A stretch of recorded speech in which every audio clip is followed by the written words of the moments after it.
Sangga yang saya muliakan, Bapak Ibu Pandita dan seluruh sahabat Dharma, Namo Sangyang Adi Budaya, Namo Budaya. Budaya.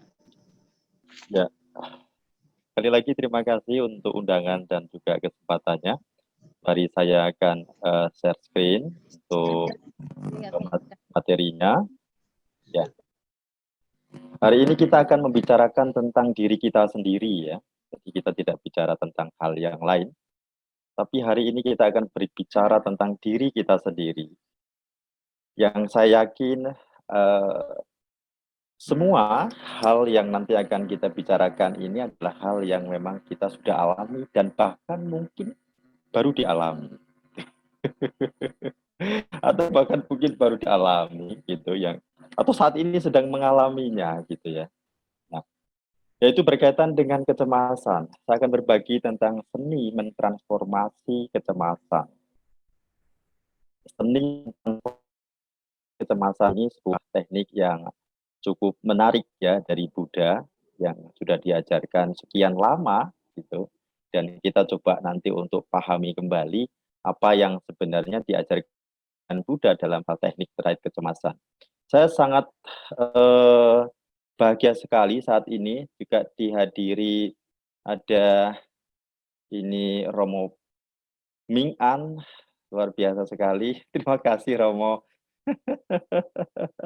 Ada dari Nabi Suryanto juga ya. Kemudian saya beberapa tadi ada melihat, nah ini uh, sahabat Ibu dan juga yang sering mengingatkan saya, Ibu Bella. Hadir juga gitu. Oh, ada juga Celisan loh, ini dari Jakarta. Sehat ya. Baik, ada siapa lagi ini yang saya coba untuk paham dan ada di Ping Ping Wijaya dari Makassar ya. Jadi saya melihat ada Romo Canto ya hadir juga ya. Ada Hokiarto ini juga salah satu tim saya ketika kalau di Mojokerto ini. Romo Canto juga ada ya. Dan juga sahabat-sahabat yang lain terima kasih sekali untuk waktunya sudah menyempatkan ya. Sekali lagi kita akan berbicara tentang hal yang memang pernah kita alami dan sedang kita alami dan akan kita alami terus selama kita belum mencapai pencerahan. Nah, selama kita belum mencapai pencerahan, akan mengalami apa? Ini saya sedikit cerita ya tentang apa? Barusan saja ya, saya juga mengalami kecemasan yang amat sangat sebenarnya di barusan saja. Ini panitia semua ketawa ini pasti. Saya miss komunikasi dengan Mbak Sunanda. Saya kira jam 18 WIB. Seperti waktu hari Rabu kemarin ya. Seperti waktu hari Rabu kemarin 18 WIB saya kira gitu. Jadi saya tadi mengiyakan untuk rapat tadi sama anak-anak itu rapat gitu kan. Tahu-tahu di WA sama Mbak Sunanda, waduh jam 4 ini saya bilang ini udah jam 4 kurang, cepet-cepet langsung minta pulang saya. Minta pulang gitu ya. Tetapi kembali, saya memahami batin saya sedang dalam kecemasan ketika waktu tadi, saya dalam kecemasan. Nah, rumus inilah yang kemudian saya gunakan. Gitu. Rumus yang akan saya bagi inilah yang kemudian saya gunakan gitu ya. Sehingga saya ketika berada saat ini di sini, jantung saya tidak berdebar kencang gitu. Tidak berdebar kencang dan saya masih bisa untuk coba menghandle situasi gitu ya, untuk menghandle situasi gitu. Jadi begitu dikabarin ternyata jam 4-nya itu jam 4-nya sini, jam 18 itu jam 18-nya WIT tadi ya. Waduh, ini untung saya tidak pergi jauh dari wihara tadi ya. Tidak pergi jauh sehingga segera dan gagas saya untuk persiapkan. Tapi segala materi memang sudah dipersiapkan, tinggal duduk saja di depan laptop gitu ya, sudah dari siang disiapkan juga gitu. Jadi hanya mempersiapkan diri saja gitu. Bersyukur panitia cukup terampil, saya terima kasih sekali dan apresiasi sekali. Sehingga jeda waktu yang tadi sempat mengkhawatirkan para beliau-beliau ini gitu teratasi dengan baik. Ini sebenarnya para panitia sendiri sudah paham tentang seni mentransformasi kecemasan sebenarnya gitu loh. Tanpa disadari sudah mengalami dan sudah melakukan transformasi kecemasan ya. Coba Anda lihat sendiri ini sama Neri, Panti Sunanda, Devi ini tenang sekali duduknya gitu kan. Padahal tadi gopoh sekali dalam batin saya tahu. Luar biasa sekali gitu ya. Jadi wajah tidak bisa disembunyikan. Ya, wajah nggak bisa disembunyikan, ekspresi wajah itu nggak bisa ditutupi. Tapi Anda bisa lihat 3 orang ini cukup tenang gitu ya, walaupun tadi saya tahu dalam kecemasan sekali gitu ya. Saya sangat apresiasi sekali dan terima kasih sekali. Sebenarnya Anda semua mesti tanya bertiga tuh gitu, resepnya apa tadi gitu ya. Itu sudah materi saya semua dirangkum oleh beliau-beliau. Baik, ya. Baik, kita akan mulai ya, kita akan mulai. Bapak, Ibu, dan para sahabat Dharma, tubuh memiliki cara dalam berkomunikasi. Ya, tubuh itu memiliki cara dalam berkomunikasi. Jadi tinggal kita itu punya cinta tidak dengan tubuh. Kita itu cenderung memperhatikan dan mencintai apa yang di luar kita. Karena kita cenderung takut kehilangan apa yang ada di luar kita. Karena ego kita cenderung merasa merasa kalau diri kita ini tidak keren itu kalau tidak sesuatu yang ada tidak kalau kehilangan sesuatu yang dari luar diri kita. Lalu menutupi segala hal yang ada dalam diri kita. Padahal diri kita ini perlu diperhatikan, perlu ditumbuhkan kasih sayang gitu. Perlu ditumbuhkan welas asih untuk diri kita. Perlu diperhatikan. Sehingga kita tahu persis komunikasi yang terjadi pada tubuh kita. Pada tubuh kita. Komunikasi yang terjadi pada tubuh kita. Misalkan, ini misalkan gitu ya, dalam aktivitas yang padat gitu kan, ada rutinitas yang sudah dilakukan. Yang paling gampang, jam makan saja. Ketika jam makan rutin gitu ya, aktivitas yang kemudian kita lakukan begitu padat gitu, saat jamnya makan, tubuh sudah memberi sinyal, batin kita memberi sinyal, makanan gitu, tapi kita nggak respon karena fokus kita tidak pada makanan gitu. Tiba-tiba ingat dapur gitu, tiba-tiba kita ini teringat makanan yang enak gitu.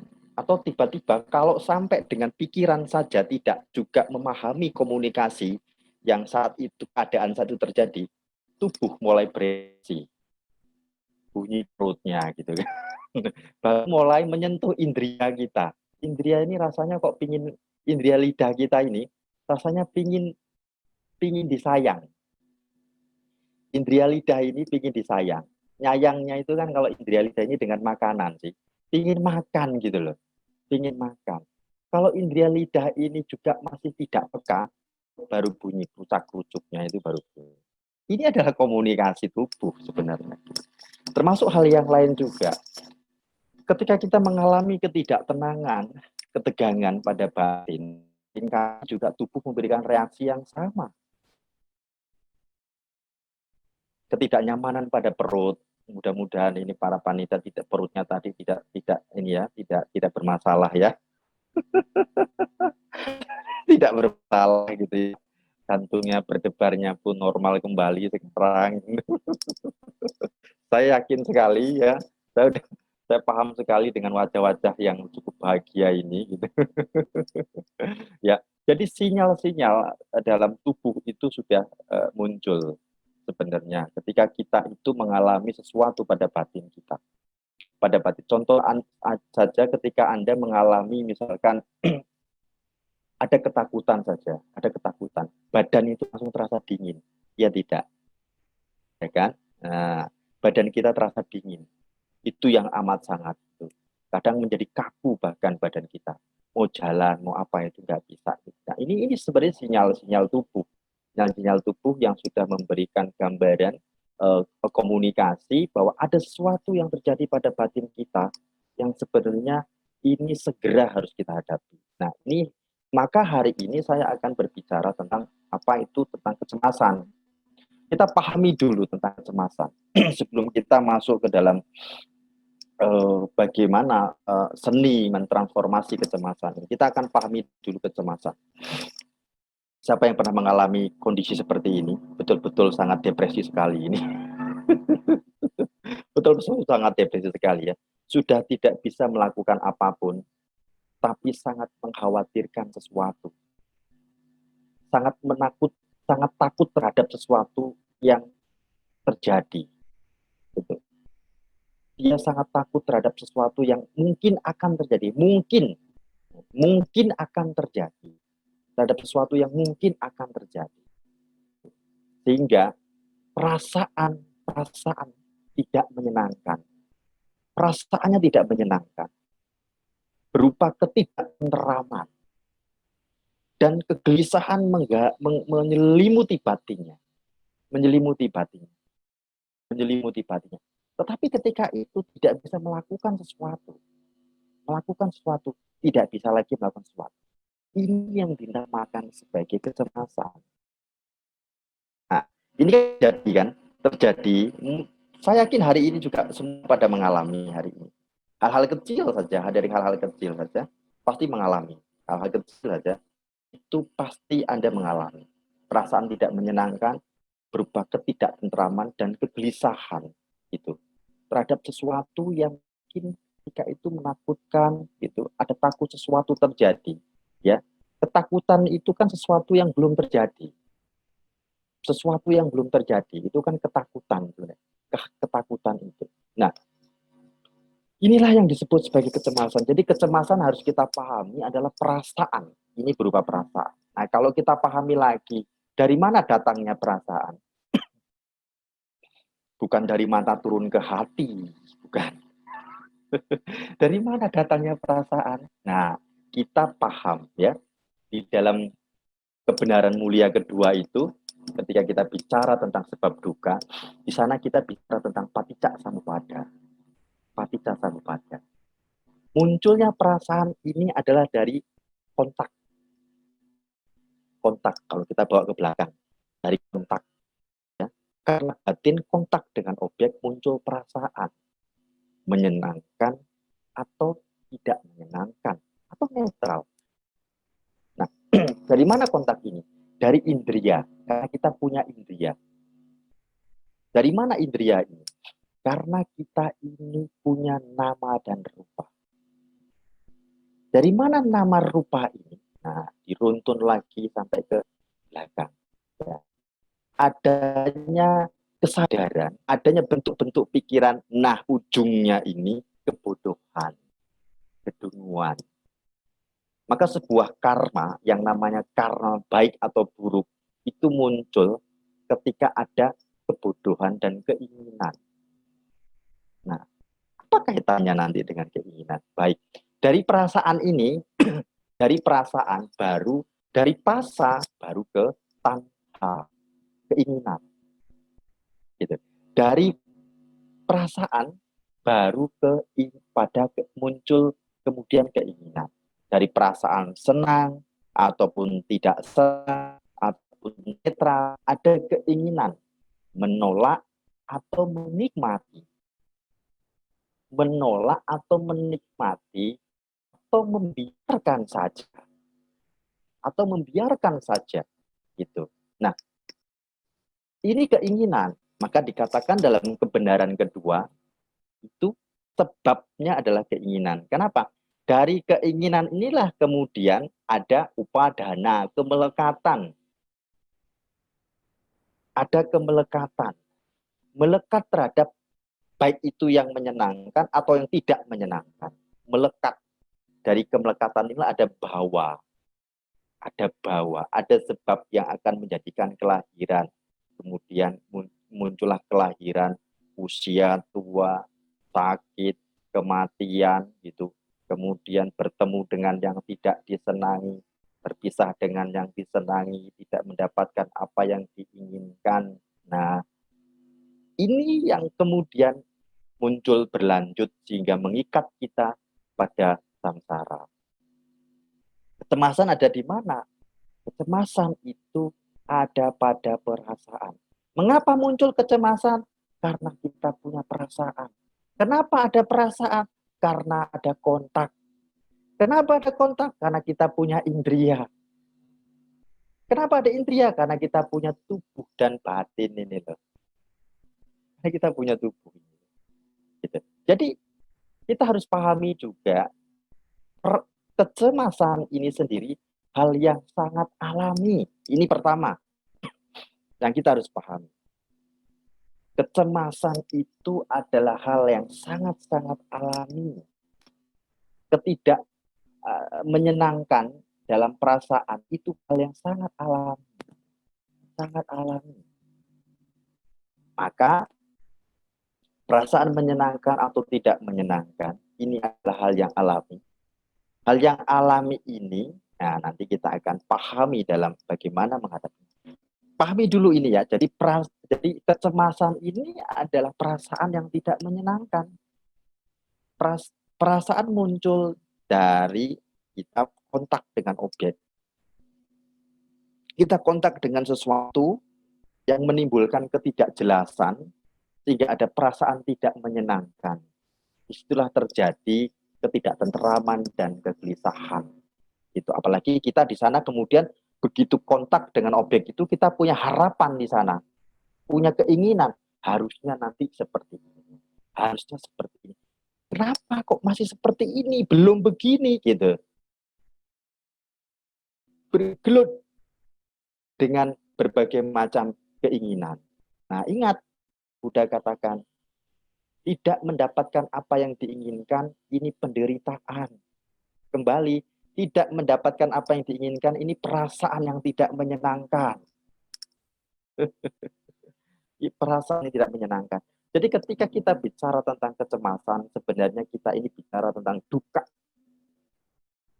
Kita bicara tentang duka. Yang jika duka ini, nah ini seninya yang nanti kita akan paham. Bagaimana cara kita untuk mentransformasi perasaan tidak menyenangkan ini? Yang tidak menentramkan ini, yang menggelisahkan ini, yang disebut sebagai kecemasan. Ada 3M ya, yang ini akan menjadi rumusan, ya, menjadi rumusan yang kita akan coba untuk pahami bersama. Yang pertama adalah memahami. Segala sesuatu yang terkondisi, senang ataupun tidak senang, perasaan senang ataupun tidak senang, apapun itu, ini memiliki sifat berubah-ubah. Apapun yang berubah-ubah, ini memiliki sifat tidak memuaskan. Tidak memuaskan. Apapun yang tidak memuaskan, ini tidak pantas untuk kita pegang, karena ia tidak setia. Nah, tidak pantas untuk kita pegangi, karena ia tidak setia. Perasaan kita sendiri, betul. Perasaan kita ini tidak setia. Gitu. Kalau ada orang ngomong, saya ini setia kok, gitu kan. Saya ini setia. Dia membangkitkan perasaan yang lama. Perasaan yang lama, gitu, bentuk-bentuk pikiran yang lama dimunculkan lagi. Saya setia kok, buktinya saya begini, gitu, begini, begitu. Munculkan kesan-kesan yang lama sebagai bukti kalau setia. Ini kan masa lalu sebenarnya. Tapi kemudian dia lenyap lagi, muncul lagi, lenyap lagi gitu. Nah, maka dalam kebenaran mulia pertama, duka atau ketidakpuasan itu tidak bisa kita hindari, tidak bisa kita ingkari. Menariknya di sini sebenarnya Buddha bukan mengajarkan tentang penderitaan. Buddha menunjukkan tentang karakter-karakter dari penderitaan. Buddha menunjukkan tentang bagaimana penderitaan itu ada dan memang dialami. Nah, Dan hal ini terjadi pada siapapun, terhadap apapun yang terkondisi, maka penderitaan, perasaan seperti kecemasan tidak bisa kita hindari. Jadi jangan pernah berpikir untuk menghindari kecemasan. Anda akan melipat gandakan kecemasan Anda. Ketika Anda punya keinginan menghindari kecemasan, Anda akan melipat gandakan kecemasan Anda. Maka ketika muncul kecemasan, jangan membuat kecemasan baru lagi dan jangan mencemaskan apa yang dicemaskan. Dengan cara kita menghindari apa yang saat itu sedang terjadi. Harus bagaimana? Nah ini, M yang pertama ini, memahami. Memahami bahwa saat itu ada perasaan yang tidak menyenangkan. Ada perasaan ketidaktentraman, ketidaktenangan, ada kegelisahan, berupa ketidaktenangan batin. Muncul saat itu ada. Ia ada, ia muncul. Pahami dulu bahwa ia memang ada. Benar ia ada. Ini pemahaman tentang duka yang pertama adalah mengakui benar bahwa batin saya cemas. Ada kecemasan muncul. Mengalami kecemasan. Pahami, sudah. Itu dulu. Itu dulu. Jangan dipikirkan nanti, dipahami ini dulu. Sehingga kita tetap memiliki batin yang stabil ketika itu. Nah, yang kedua, menerima. Jangan ditolak kecemasan itu. Diterima. Kita harus menerima bahwa memang batin kita itu cemas. Batin kita tidak muncul perasaan tidak menyenangkan. Batin kita ini mengalami ketidaktenteraman. Batin kita ini mengalami kegelisahan. Kita terima itu. Jangan ditolak. Batin gelisah, tahu, gelisah, tahu. Nah, disinilah untuk menerima, ini penting sekali. Untuk menerima, kita perlu, untuk memahami dan menerima, kita perlu yang namanya menghadirkan sati. Jadi yang disebut sebagai sati patana. Jadi sati patana ini bukan landasan perhatian sebenarnya. Patana itu memiliki arti yang lain sebenarnya, bukan landasan, tapi hadir. Apa yang hadir? Perhatian. Menghadirkan perhatian pada pada proses yang saat itu sedang terjadi. Ketika ada perasaan yang tidak menyenangkan, hadirkan perhatian di situ. Perhatian ini untuk apa? Mengingatkan, memahami, menerima. Perhatian memiliki fungsi yang sedemikian ini. Mengingatkan bahwa betul ada kecemasan. Betul ada ketidaktenteraman. Betul ada kegelisahan. Dan saat itu betul sekali ini adalah perasaan yang tidak menyenangkan. Sati itu memberikan pemahaman yang sedemikian. Gitu. Memberikan pemahaman yang sedemikian. Tentu ini kalau kita pahami secara teori ya, sangat sulit memang gitu. Sulit, tapi mungkin Anda yang sudah memiliki pengalaman empiris ya, misalkan dengan praktik anak panasati saja atau sati patana gitu, yang atau sati patana atau meta misalkan, atau praktik meditasi apapun itu kan menghadirkan sati patana dipakai di mana, digunakan dimanapun.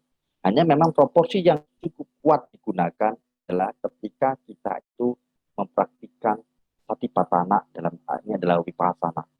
Satipatthana ini sati dikembangkan besar sekali di sana. Dihadirkan betul-betul dalam setiap momen. Ketika momen perasaan tidak menyenangkan, tidak tentram, gelisah, dihadirkan. Perasaan tidak menyenangkan, tahu perasaan tidak menyenangkan. Tahu, hanya tahu. Ingat, kebenaran pertama hanya tahu, hanya tahu. Terus menerima, terima. Jangan ada penolakan. Penolakan ini akar kebencian, dosa. Ada perasaan menyenangkan, menikmati. Ingat, ketika Anda ingin menikmati itu, ini akar keserakahan, loba. Ketika kemudian kita ini tidak memahami di mana penolakan muncul, keinginan menolak muncul, keinginan untuk menikmati muncul, tidak paham adanya keinginan yang muncul, ini kebodohan. Ini kebodohan. Akar penderitaan sudah berada di sana. Maka terima dulu. Ketika menerima, ini menerima apa adanya. Tidak menyenangkan, betul tidak menyenangkan. Dia perasaan sedang bermain-main dalam ketidaksenangan. Dia pahami. Jangan beri reaksi apapun. Jangan beri reaksi apapun ketika itu. Jangan beri reaksi apapun. Nah, rahasia yang ketiga tentang 3M ini adalah melepas ini ya, melepas. Melepas.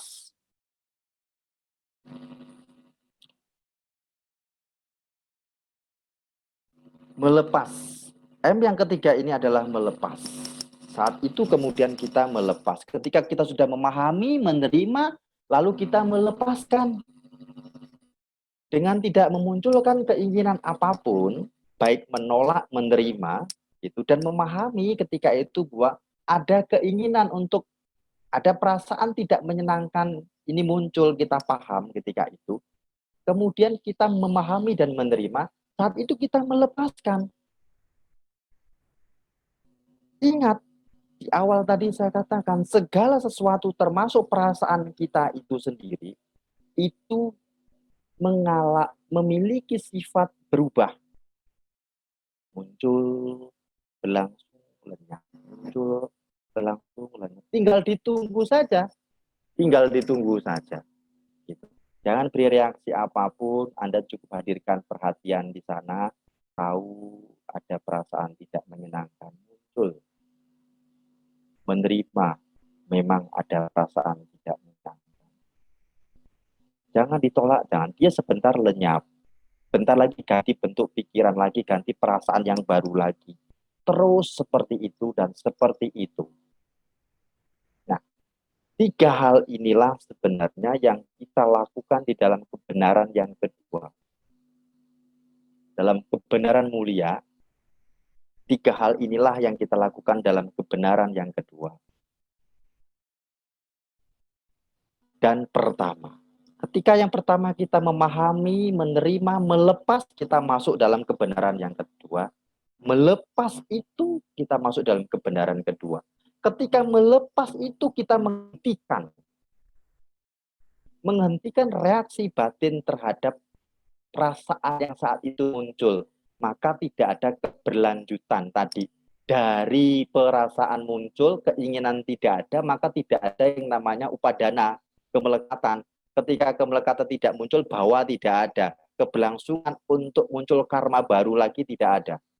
Memperkuat karma lagi tentang perasaan itu tidak ada. Tidak ada. Gitu. Nah, saat itu dalam satu momen saja, kita sudah masuk dalam kebenaran mulia. 4 kebenaran mulia. Ketika kita memahami bahwa perasaan ini yang saat itu kita tahu ada perasaan tidak menyenangkan, kita menerima, kita paham bahwa perasaan tidak menyenangkan ini memiliki sifat berubah, gitu, tidak tetap, gitu. Maka kita ketika itu kita melepasnya, gitu, tidak memberikan reaksi apapun ketika itu, kita punya pandangan demikian ini pandangan benar. Pandangan benar. Ketika kita punya kehendak menghadirkan sati saat itu dan tidak memberikan reaksi ketika itu kehendak benar. Kehendak benar. Ketika kita berupaya untuk mengembangkan sati ketika itu, mengembangkan sati agar tidak memberi reaksi pada perasaan tidak menyenangkan atau kecemasan tadi, itu adalah upaya benar. Upaya benar. Dan ketika saat itu kemudian kita itu eh, tahu jelas gitu, dan tahu jelas ya walaupun mungkin hanya sebentar saja, batin tidak pergi, ini konsentrasi benar. Sehingga ketika itu dengan sati kita mengetahui ia muncul dan ia pergi. Oh, perasaan cemas sudah mereda. Kita tahu napasnya agak lega tadi. Tadi begitu tahu Zoom saya masuk ke grup ke sini langsung semua panitia lega gitu kan. Kecemasannya menurun gitu. Begitu nama saya muncul langsung di-admit tadi gitu. Lega gitu kan. Sama Neri baca paritanya nggak tegang lagi. Langsung lega gitu kan. Inilah kecemasan. Inilah kecemasan. Terjadi setiap waktu terjadi. Setiap waktu terjadi pada kita. Nah, maka Bapak, Ibu, dan para sahabat Dhamma, hidup itu pilihan. Apapun itu adalah proses. Apapun itu adalah proses. Bahagia dan derita di tangan kita. Kita alami kecemasan, mau diteruskan, ya, teruskan. Mau tidak diteruskan, gunakan 3M tadi. Memahami, menerima, melepaskan. Saat itu, dalam satu momen itu, kita mempraktekkan satipatthana. Dalam satu momen itu, kita masuk dalam 4 kebenaran mulia. Dalam satu momen itu, kita masuk dalam jalan mulia berunsur 8. Oke, nah ini adalah latihan yang semestinya kita harus senantiasa lakukan sebagai umat Buddha. Baik, ini yang bisa saya sampaikan dan berbagi pada sore hari ini. Terima kasih. Terima kasih Bante. Terima kasih atas uraian damanya luar biasa. Ya juga udah sharing ke kita rumus-rumus ya bagi kita yang tadinya hampir aja akhirnya udah lega Bante.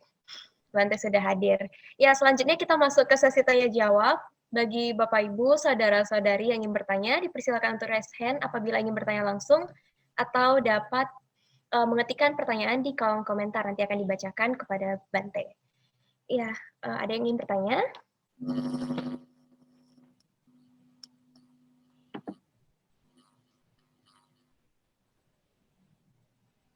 Nah, kalau nggak ada, saya dulu Bante yang nanya. Nah, Bante, dalam situasi seperti ini, pandemi COVID-19 lagi, situasi lagi kacau ya, apalagi bagi kita yang biasa beraktivitas di luar rumah, pasti akan menimbulkan rasa khawatir yang sungguh besar. Nah, menurut Bante, apa yang harus kita lakukan dalam sudut pandang Buddhis? Silakan Bante. Baik, ya, terima kasih Devi. Ya, kekhawatiran terhadap pandemik itu terjadi. Kenapa sih kita mengalami ketidaktenangan gitu kan? Mengalami kekhawatiran tadi, rentet dalam kebodohan tadi ya, di ujungnya kan kebodohan gitu. Sehingga tidak muncul keyakinan. Tidak muncul keyakinan. Ketika kita yakin dengan hukum karma, ketika kita yakin dengan pandemi, gitu, kita akan mengalami ketenangan. Kita akan tenang dalam menghadapi pandemi. Dari mana munculnya keyakinan? Dari pengetahuan. Maka penting sekali kita itu mendapatkan informasi dan mencari informasi yang tepat tentang pandemik ini. Bagaimana kita tahu bahwa segala hal yang terkondisi saat ini tidak bisa kita hindari, seperti pandemik tidak bisa kita hindari, ini duka tidak bisa kita hindari, tapi kita harus pahami gitu, harus pahami bagaimana untuk memahaminya. Kita perlu pengetahuan, maka kita harus mencari pengetahuan tentang apa sih COVID-19 ini. Ternyata saya flu saja itu sudah kena corona kan gitu. Oh, corona ini udah sering saya alami ternyata gitu loh. Sudah sering saya alami. Tapi apa bedanya dengan COVID? COVID mematikan sekali. Berarti saya harus lebih berhati-hati, ekstra hati-hati lagi sekali seperti halnya lebih ekstra lagi dari kita menghadapi flu gitu kan. Nah, apa yang dilakukan? ikuti instruksi-instruksi dari pemerintah tentang kesehatan, tentang pola hidup baru ini diikuti. Ikuti perkembangan, jangan menutup diri. Jangan menutup diri dari informasi apapun, tapi ingat kita harus cari informasi yang valid. Jangan berita-berita yang di WA yang nggak jelas, cenderungnya diyakini. Jangan, cari informasi yang valid gitu ya. Sekarang kan internet gampang tuh. Atau Anda punya dokter, misalkan teman dokter bisa tanya ke sana. Sehingga pandemi ini kita hadapi dengan tidak ada kekhawatiran, tapi dengan ketenangan. Begitu, terima kasih. Baik, terima kasih Bante. Nah, selanjutnya ada yang ingin bertanya langsung Bante kepada Baik. Saudara Teddy Tahir, saya persilakan. Baik, Namo Buddhaya Bante, terima kasih atas kesempatannya di Ya. suatu pemaparan yang bagus Bante. Saya paham banget metode Bante yang 3M itu luar biasa banget. Nah, baik Bante, saya ingin bertanya pendapat Bante tentang bagaimana kita ingin menghadapi kecemasan atau hal-hal negatif ataupun buah dari karma baik. Tadi Devigo berbicara tentang pandemi, saya lebih general. Kita let's say lebih general tentang buah dari karma buruk gitu ya.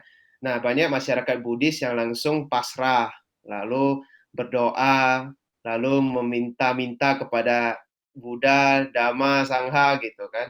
Nah, bagaimana dengan metode 3M Bante ini secara keseluruhan bisa diaplikasikan atau dipraktekkan di dalam kehidupan sehari-hari sehingga umat-umat Buddhism itu paham bahwa kita itu selalu punya cara dan pilihan, tidak hanya semata-mata menerima begitu. Artinya kita punya cara dan kita punya pilihan. Nah, saya meminta Bante, contohnya itu misalnya orang tua yang cemas terhadap masa depan anaknya.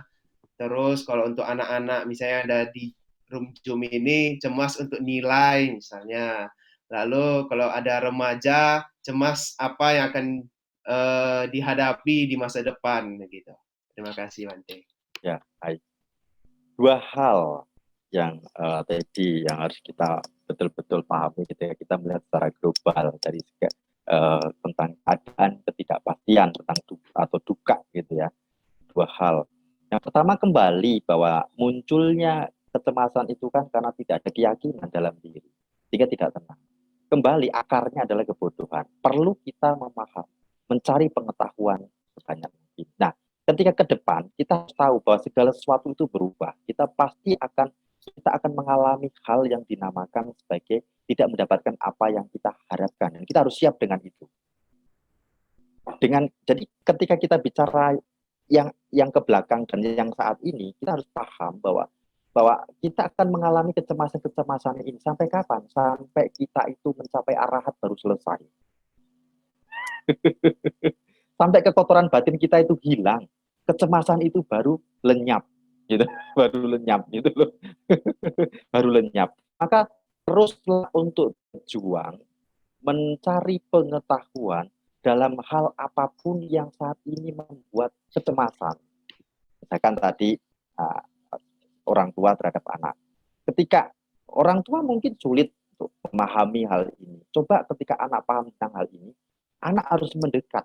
Beri informasi yang cukup kepada orang tua tentang apa yang sedang dialami oleh anak dan terjadi oleh anak yang dari apa yang dicemaskan orang tua. Ini kan informasi, pengetahuan untuk orang tua, sehingga dia akan menjadi lebih tenang.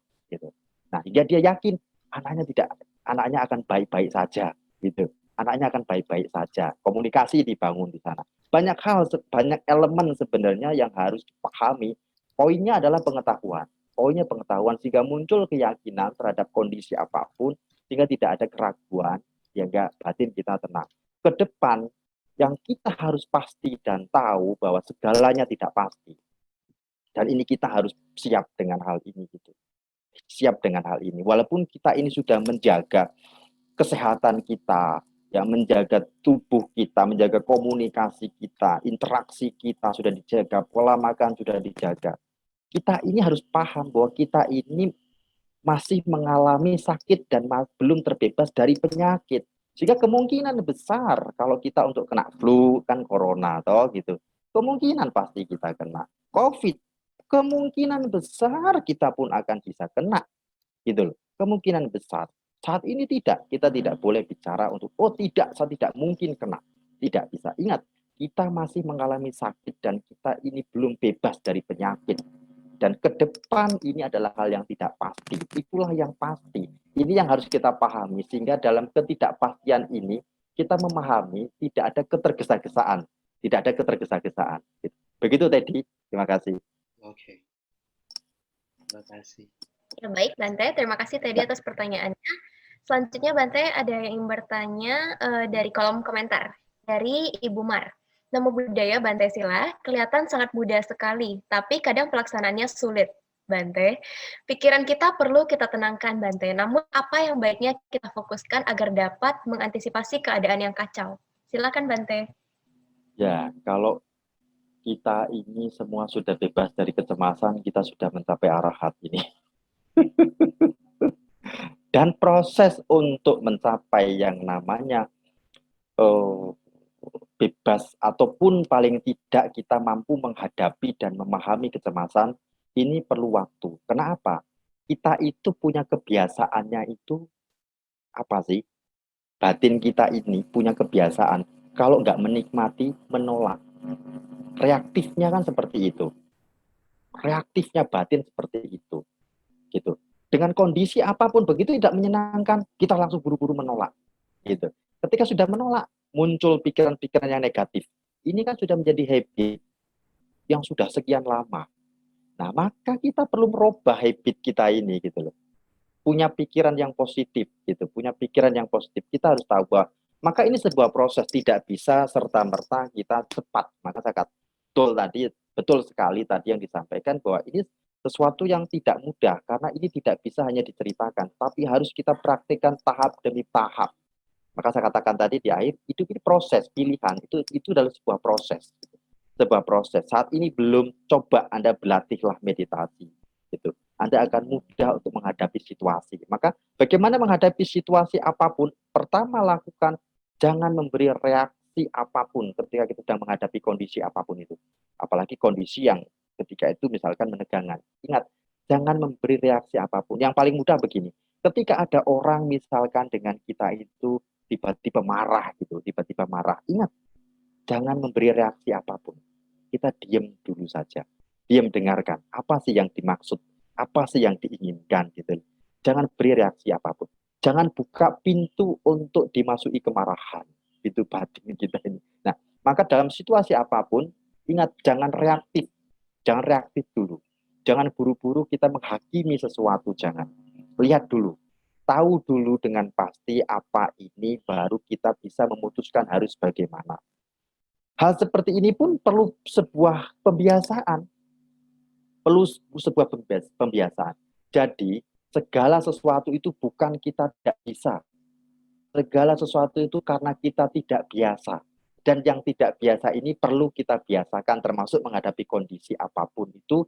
Ketika kita tidak dengan kecemasan misalkan, kita perlu ketika menghadapi apapun berhenti dulu untuk memahami, tidak bereaksi apapun, pahami dulu baru kita memutuskan. Ini pun perlu pembiasaan yang terus-menerus. Maka tetaplah berjuang dan berlatih, teruslah pahami segala kondisi apapun yang saat ini terjadi, agar Anda bisa lebih berdamai lagi dengan kondisi apapun. Ya, saya kira itu. Terima kasih. Ya, terima kasih Bante. Saya setuju, kita bisa karena kebiasaan.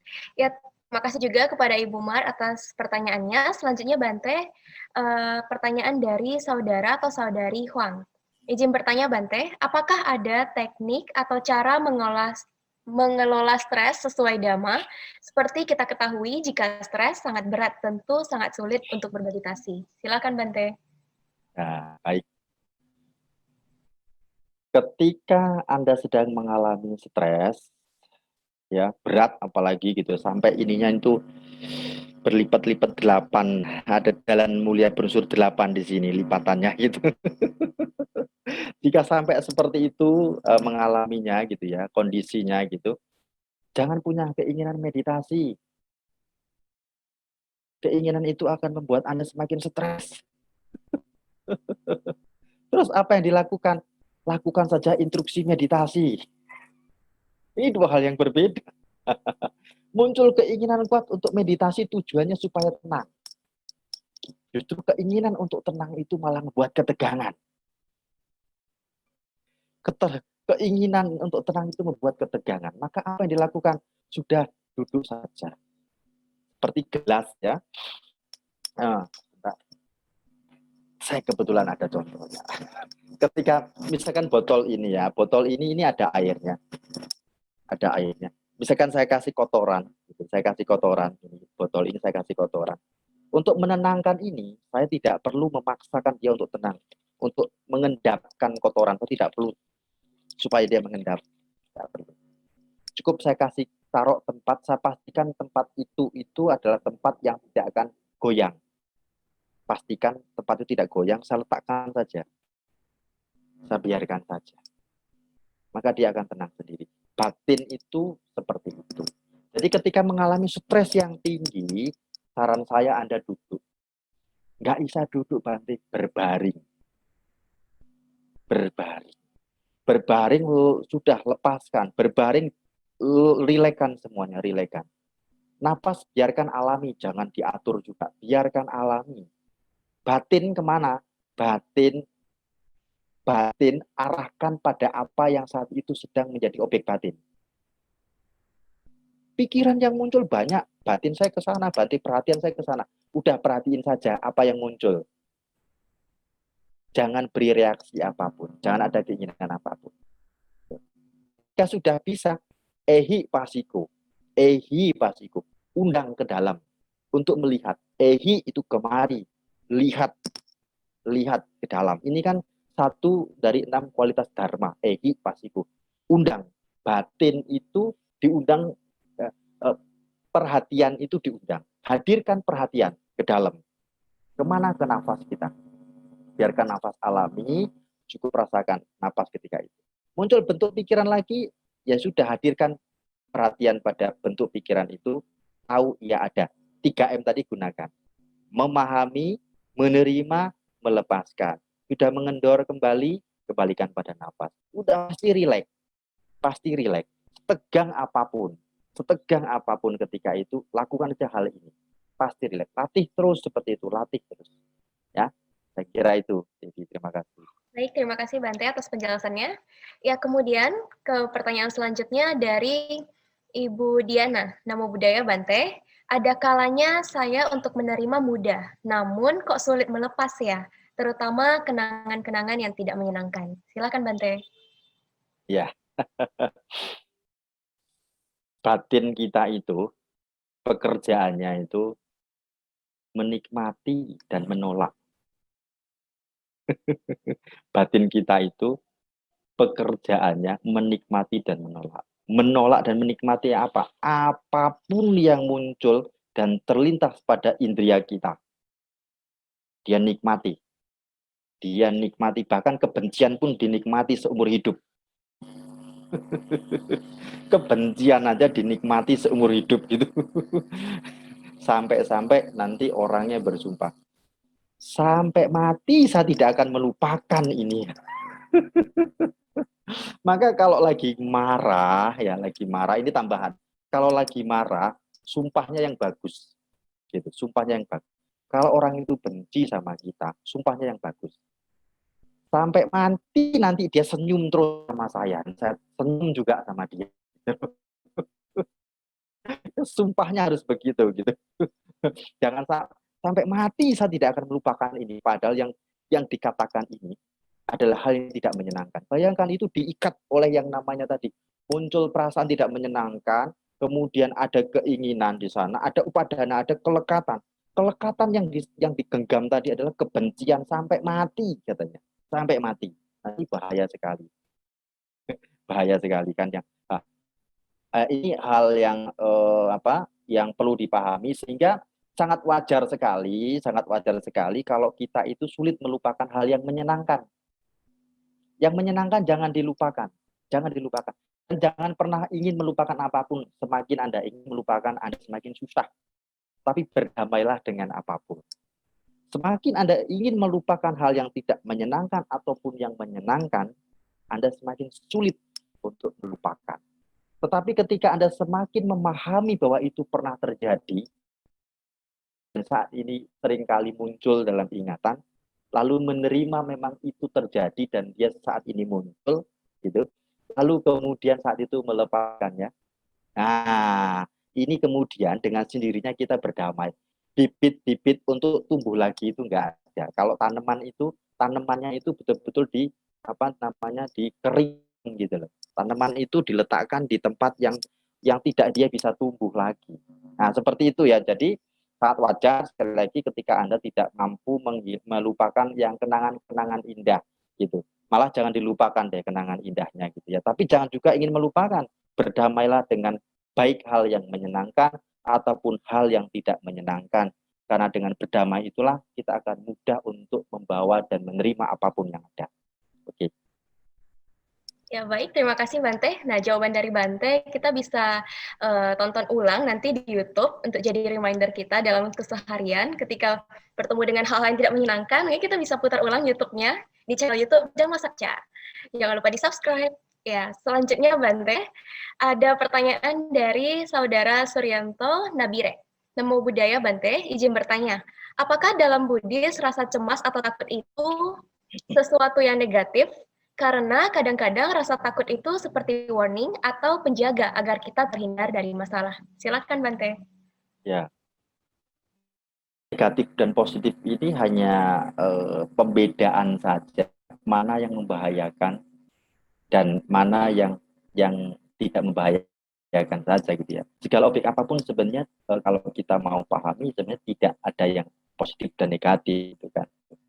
Betul sekali kadang-kadang hal-hal yang mencemaskan apa dan sebagainya gitu, perasaan-perasaan itu kadang-kadang adalah sebuah tanda gitu ya tadi bahwa sebenarnya kita itu ketika akan mengalami sesuatu itu sudah memiliki tubuh kita, batin kita itu sudah memberikan sinyal-sinyal untuk mengingatkan gitu. Hanya kadang-kadang kita tidak peka dengan tubuh kita karena kita ini kan berada dalam satu lingkaran karma dengan siapapun gitu, dengan siapapun. Sehingga maka kadang-kadang ketika kok perasaan saya tidak enak ya gitu. Aduh gak enak nih mau pergi ke sana gitu. Sampai sana ternyata ada yang marah-marah gitu kan sampai sana gitu kan. Aduh bener tadi, bener perasaan saya gak enak gitu kan. Sebenarnya ini adalah sebuah tanda gitu, sinyal-sinyal yang kita apa namanya yang kita alami setiap hari sebenarnya gitu. Nah, tubuh ini memberikan sebuah berkomunikasi dengan kita gitu ya. Tubuh ini berkomunikasi dengan kita, batin sendiri berkomunikasi dengan kita gitu kan.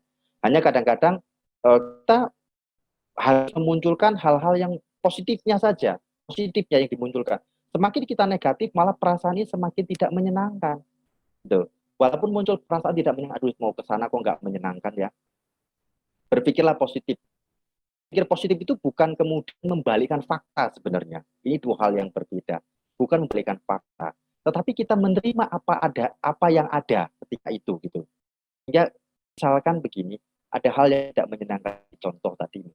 Nah, kok perasaannya nggak menyenangkan? Terima, pahami dan terima gitu. Dan siap apapun yang terjadi di sana, saya harus siap.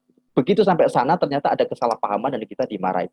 Kita akan lebih objektif. Oh, kenapa dia marah? Oh, ternyata dia salah informasi. Juga dia langsung saya datang dimarahi ini gitu. Ternyata dia salah informasi. Kita akan jauh lebih siap gitu. Ini yang dinamakan positif sebenarnya. Gitu. Tapi ya hal ditanggapi dengan negatif gitu. Begitu muncul perasaan tidak menyenangkan, malah tidak jadi. Belum lagi berandai-andai dengan halusinasi. Aduh, perasaan saya tidak menyenangkan. Telepon sana. Di sana ada siapa sih? Ada apa sih? Gitu. Kok saya nggak enak nih gitu. Malah menuduh orang yang belum menuduh gitu. Belum terjadi apapun sudah menuduh. Nah, ini pikiran-pikiran negatif. Maka apapun yang terjadi dengan perasaan kita dalam sehari-hari itu pahami, terima gitu ya, pahami dan terima, lepaskan gitu. Lalu apapun yang akan terjadi kita tahu segala sesuatu itu berubah. Hal yang kita sudah rencanakan itu belum tentu pasti itu yang terjadi. Bisa saja sesuatu itu akan berubah dan kita harus siap dengan hal ini. Selama kita hidup di samsara ini, kita ini harus siap dengan segala bentuk ketidakpuasan dan perubahan. Ya, baik Bante, terima kasih. Namun Bante, kalau misalnya kita lagi dalam positive vibes, itu pasti bisa sih kepikiran yang positif-positif. Namun kalau misalnya in negative vibes, kadang malah kalau udah kejadian pasti ada penyesalan yang muncul. Lalu gimana ya Bante itu? Kembali bahwa yang saya maksud sebagai positif itu bukan membalikan fakta, ya, bukan membalikan fakta, menolak fakta, tidak gitu. Tapi positif itu adalah menerima perasaan yang saat itu ada, menerima perasaan yang saat itu ada. Ini yang dimaksud dengan positif gitu. Menerima perasaan saat itu ada, lalu menerima apapun yang akan terjadi. Menerima, memahami dan menerima ini adalah pikiran positif. Pikiran positif, karena dengan cara inilah kita bisa lebih objektif untuk menghadapi sesuatu, melihat sesuatu. Seperti itu. Ya, baik Bante, terima kasih. Selanjutnya pertanyaan dari admin Wihara Arya Dharma. Namo Buddhaya Bante, izin bertanya, apabila kita mengalami ketakutan pada kondisi cuaca yang buruk, bagaimana menghilangkan rasa takut tersebut? Silakan Bante. Baik. Ketakutan itu adalah sesuatu yang belum terjadi. Ketakutan ini adalah hayalan batin. Hayalan batin. Maka perlu memunculkan keyakinan. Maka Buddha menyarankan kepada kita, ketika muncul ketakutan, ingatlah Buddha. Kita muncul ketakutan, ingatlah Dharma, ingatlah Sangha, agar muncul keyakinan di dalam batin kita, sehingga batin kita itu tenang. Ketika batin kita tenang, maka ketika itu ketika batin kita itu tenang, kita akan lebih objektif menghadapi sesuatu. Dan kita tahu bahwa kita membawa batin kita pada kekinian. Oh, ternyata itu belum terjadi. Oh, sekarang baru seperti ini. Maka kita akan jauh lebih siap untuk menata yang saat ini untuk ke depan. Seperti itu. Jadi ketakutan ini memang sesuatu yang muncul karena ketidaktahuan. Karena ketidaktahuan ini kan tidak adanya pengetahuan yang cukup, informasi yang cukup. Nah, inilah yang disebut sebagai keraguan-raguan gitu. Maka perlu memunculkan keyakinan dengan cara kita itu menambah informasi-informasi terkait dengan apa yang sedang dilakukan ketika itu. Seperti itu. Ya, baik, terima kasih Bante. Selanjutnya pertanyaan dari saudara atau saudari Pang Louis. Izin bertanya Bante, kalau kita diomongin orang, gimana rasa cemas itu kita sikapin? Silahkan Bante. Ya, kita itu bergerak dikomentarin orang. Nggak bergerak dikomentarin orang. Gitu. Jadi pembicara orang seperti apapun, ambillah, ikutilah jika itu memberi manfaat untuk kita. Jika tidak, abaikan saja. Abaikan saja. Nanti kita malah kelelahan sendiri. Seperti itu. Terima kasih. Baik, terima kasih Bante. Selanjutnya pertanyaan dari Ibu Vicky.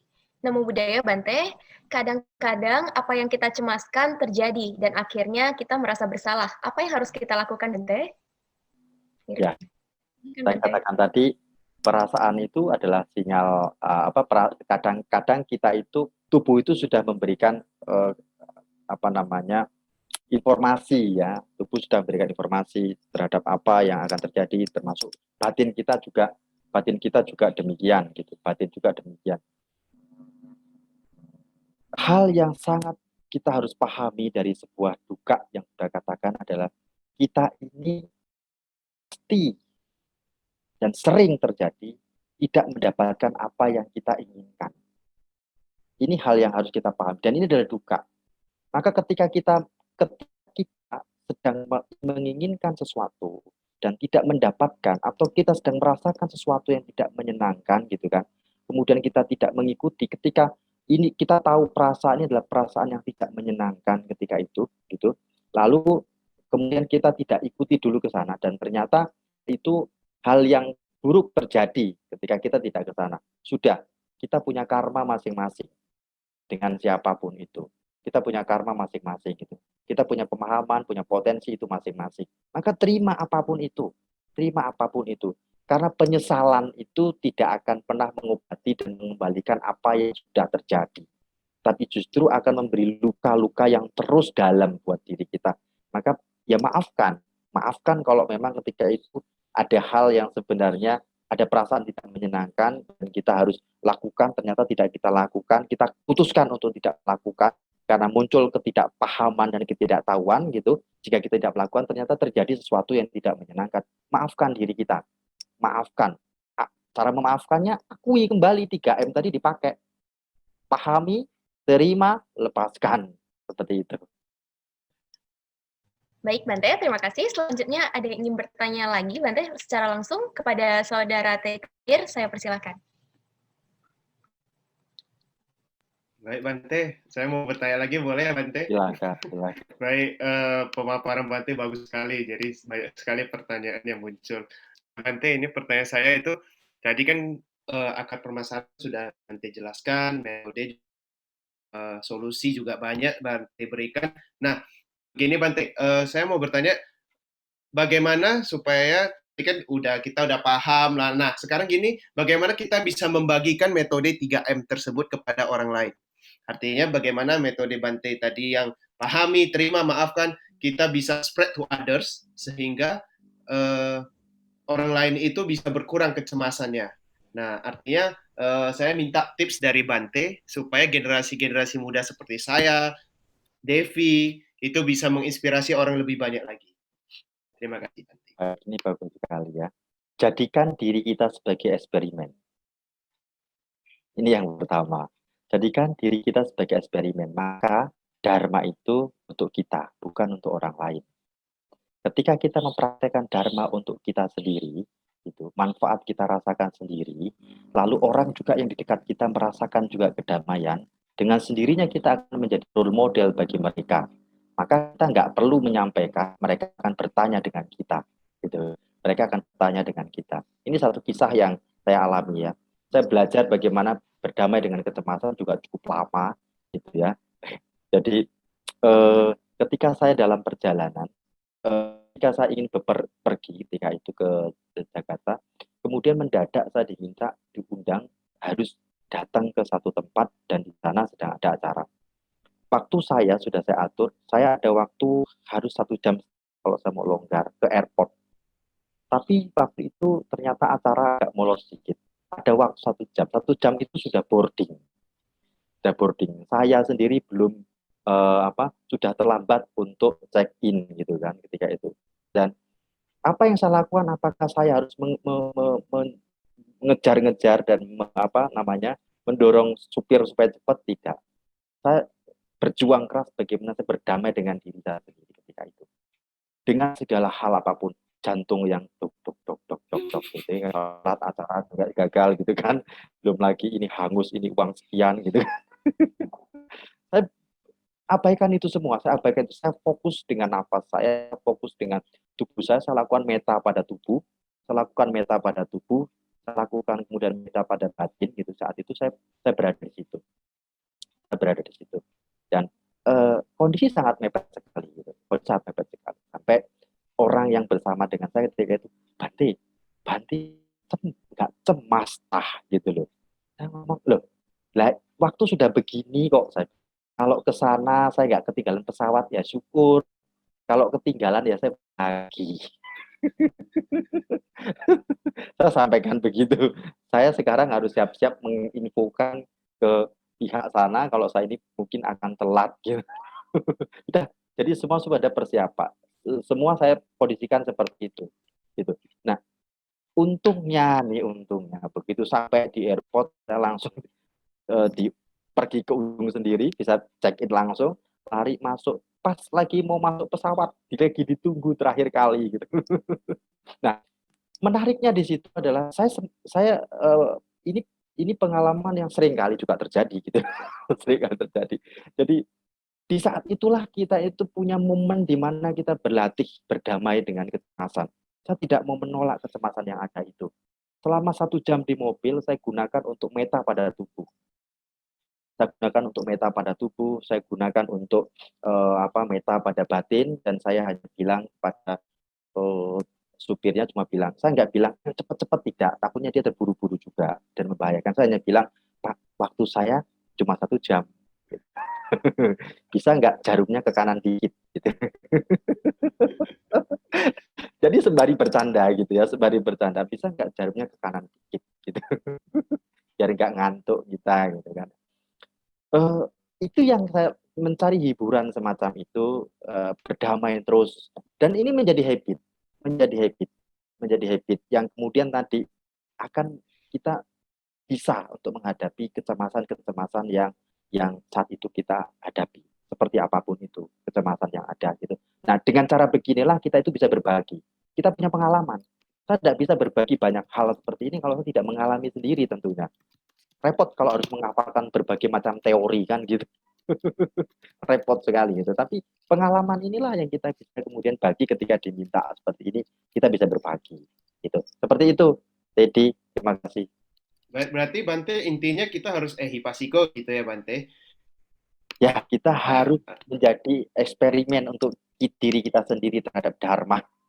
Oke. Sehingga tapi kan at least setidaknya kita punya plan, kita sudah punya planning, misalnya kayak Bante tadi yang udah mau beritahukan, Pak agak cepat tapi ke kanan jarumnya, terus tapi kan Bante udah punya planning, kalaupun gagal ya kita harus beli lagi, artinya kita tetap harus planning, artinya kita punya cara menghadapi kita harus punya solution, lalu kita bisa face the reality gitu kan Bante. Betul sekali. Oke, terima kasih Bante. Ya. Terima kasih Bante, terima kasih Saudara Teddy Tahir. Yang selanjutnya Bante, kita akan menutup sesi, namun sebelumnya kami ingin meminta Bante untuk memberikan closing statement tentang rangkuman hari ini. Silakan Bante. Baik, ya.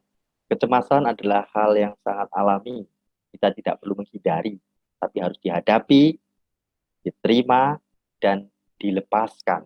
Dan latihlah ini setiap hari, setiap waktu agar menjadi kebiasaan dalam hidup kita yang bisa menghadapi segala kecemasan yang senantiasa akan terjadi dari sekarang hingga sampai akhir hidup kita. Terima kasih.